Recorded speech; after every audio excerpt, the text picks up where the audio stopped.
I'll never get tired. That is such a slow spin. That guy's such a bad on-ball defender.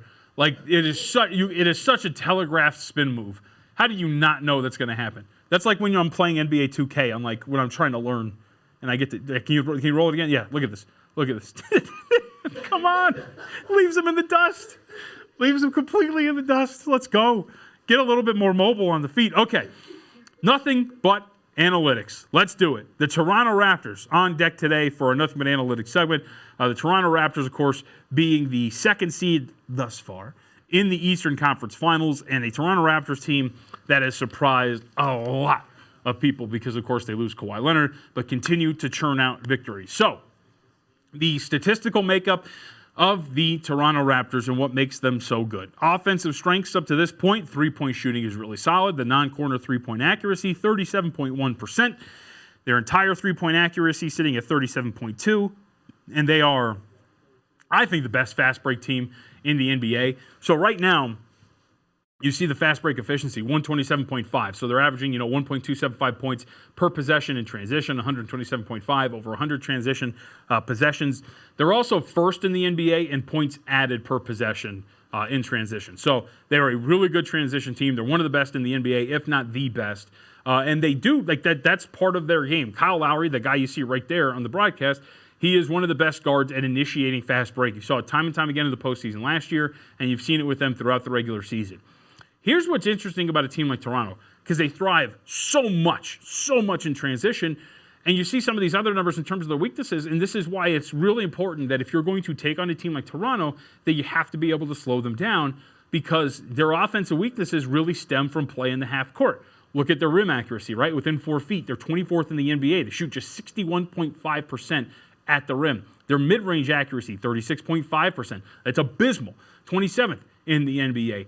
And as we've talked about multiple times, when it comes to when you're looking at basketball numbers, and there's a lot of the time, and I'll give this example one more time, where rim accuracy a lot of the times is correlated with three-point accuracy from the corner, because drive and kicks, and usually you get open three-point looks if you're successful at the rim out in the corners. Well, the rim accuracy is 24th in the NBA, and as a result, their corner three-point accuracy, 37.7%, 21st in the NBA. Now, again, if you're looking at that and thinking, well, if as a team I'm shooting 37% from three, that's pretty good, John. Yeah, but corner three-point shots are actually a little bit shorter. They're the more efficient three-point shot. You should be shooting as a team in a clip of around 40%, 37.7%. While it's a higher clip, you want to be higher than that from corner. And then you have the half-court efficiency, which is 94.8 points per 100 possessions, 18th in the NBA. So all this being considered, right, if the Toronto Raptors are going to thrive on the offensive end of the floor, and think about the personnel that they have too when they're at full strength, right? Kyle Lowry, Fred VanVleet, Norm Powell, OG Anunoby, Pascal Siakam. If they want to throw in a Serge Ibaka or anything like that, that is a team that can get out, that can run, and is extremely athletic. So from that perspective, it really makes sense that they're very good in the fast break. I am somewhat surprised going through their numbers how poor they are in the half court, and some of that has to do with rebounding and how bad they can be in terms of giving up offensive rebounds, which we can tie into some of the defensive strengths and weaknesses for the Toronto Raptors that we have here. But I want to focus, before we get to the offensive rebounding or just keeping opponents off the offensive glass, going to these defensive strengths.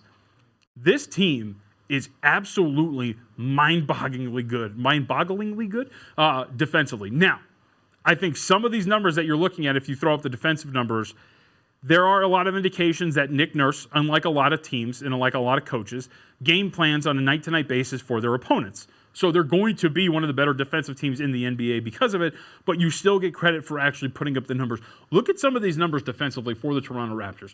Defending the rim, right? We've talked about this with the Milwaukee Bucks, a team that cuts off the rim but allows perimeter shots. They're first in the NBA. Rim defense is a really good indicator for a really good team defensively, and sure enough, the Toronto Raptors third in rim accuracy, 59.3% is what they allow at the rim. Their corner three-point accuracy, again, tying in the fact that if you can cut off the rim, then three-point shots from the corner aren't as effective. 36.8 given up to opponents, it's fifth best in the NBA. Then you get to non-corner three-point accuracy, just perimeter defense overall. Look at both non-corner and all three-point accuracy. They are best in the league. They give up 33.1% around the top of the arc, and 34.3% overall to opponents shooting it anywhere from beyond the arc on the floor. Absolutely phenomenal. And here's the best part about all of this. So you have a team that really struggles offensively in the half court, but they thrive defensively in the half court. They're the best half court defensive team in the NBA, just giving up 88.5 points per 100 possessions. Their fast break efficiency, unlike the Lakers, right? Remember the Lakers, they're actually a really good fast break team, but they were middle of the pack. I think if I remember correctly, Jacob, they're like 16th in terms of, fast break efficiency, if you look up the numbers really quickly for the Lakers, defensively. But unlike the Lakers, the Toronto Raptors thrive offensively in the fast break and defensively in the fast break, giving up just 119.8 points per 100 possessions in fast break possessions, right? So we have a team that can cut off the rim, that can guard the perimeter, that can guard you in the half court if need be, and if they want to get out and run with you, they can shut you down in that part of the game as well.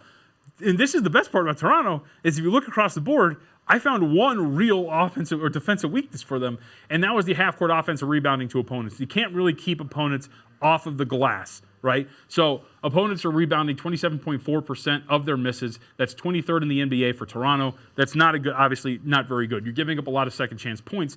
So you can still be one of the best half-court efficiency teams defensively in the National Basketball Association. But when you're giving up offensive rebounding, of course, it's going to be an issue. It's going to keep possessions alive, and you're going to have some issues. And there are the numbers, too, by the way, for the defensive strengths. And you see it right there, fast break efficiency 15th for the Los Angeles Lakers in the NBA. Like we talked about, really good offensive team in the fast break, but still, for some reason, middle of the pack in terms of defending the fast break, which is somewhat surprising. So you look at all these numbers for a team like Toronto. So what is going to be the issue here? What is going to be a team that can really exploit what is wrong with Toronto? Well, first off, it's going to be a really good defensive team, like the Milwaukee Bucks, right? We brought up all the numbers again, how bad they are in terms of what they do at the rim, in terms of their corner three-point shooting as a result, in terms of the half-court efficiency.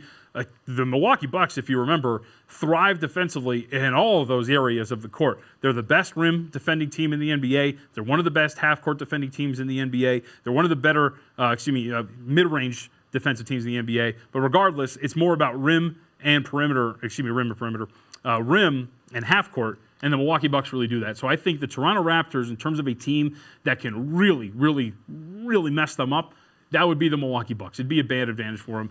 A team like Philadelphia, this is where it gets interesting for the Toronto Raptors, in my opinion, because I think a team like Philadelphia doesn't want to see a team like Toronto. Toronto would be able to get them up and down the floor. It would be able to play a guy like Joel Embiid. I wouldn't say off the floor, but it would put Joel Embiid in a situation where he would be uncomfortable getting up and down continuously in a matchup with the Toronto Raptors, right? I think a team like Miami would be a little bit more intriguing against a team like Toronto also. I wouldn't say necessarily a bad matchup, but a team like Miami it's actually similarly built to a team like Boston, where they have a whole bunch of guys who are in the range of about 6'7". They have a lot of wings who can switch. They have an athletic big, a Bam Adebayo, who can match up with a Pascal Siakam or even a Marc Gasol if he has to, right? So he can play between two guys who have some different styles. So I think Milwaukee clearly is a terrible matchup for the Toronto Raptors. I think Miami could be a pretty bad matchup for the Toronto Raptors. Maybe even a team like Boston could be. I think the issue for a team like Boston in the matchup with Toronto, the starting five would be a pretty good matchup for them. But once you start to get to the depth of the bench, which is going to be an issue for Boston, I think they're now 28th in terms of bench scoring in the NBA. That's going to be a huge issue for Boston in a matchup like Toronto. So I think really there's like 2-3 teams that Toronto doesn't want to see in the postseason. Milwaukee's one of the teams that nobody wants to see in the postseason, the other being a Miami Heat. So I would be fascinated to see a second-round matchup between like a Toronto or a Miami if the seeds were to shake out that way. Obviously, probably won't get that the way the seeds are sitting now, but we possibly could, depending on what Miami does in these 8 seeding games. All right. We're all done here on The Edge. Like an hour goes by insanely quick. This is ridiculous. So if you missed out on any part of the program, I am told that the energy was popping, as the kids say, when Patrick was here on set. So make sure you check that out, VSiN.com/bestbets. And remember, Point Spread Weekly is live, and VSiN Plus subs are free until a major sport returns. And all those details are at VSiN.com/subscribe. We will see you tomorrow.